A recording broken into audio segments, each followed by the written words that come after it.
are going to, conspiracy theories, we are going to be permanently suspending those accounts. Whether we believe Trump's tweets are inciting violence and having real world harm, I think we've seen that, in fact, they are, since coming back from the timeout to de-escalate the situation in other places around the world where we've seen violence unfold as a result of either misleading information or coded rhetoric.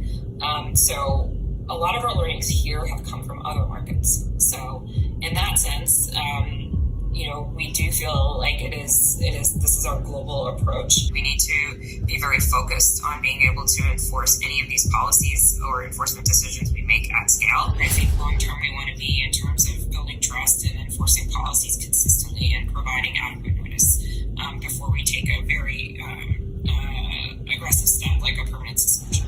There's also been a lot of questions about retros,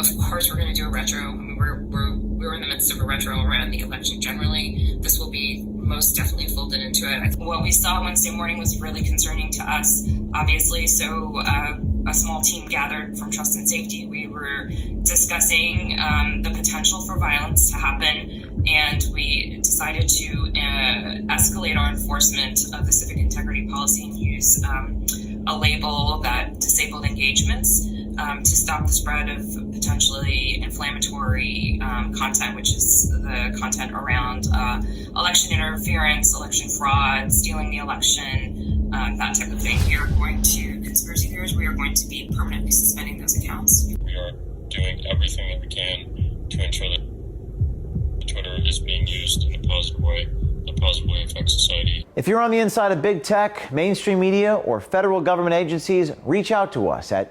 veritastips@protonmail.com. Be brave. Do something.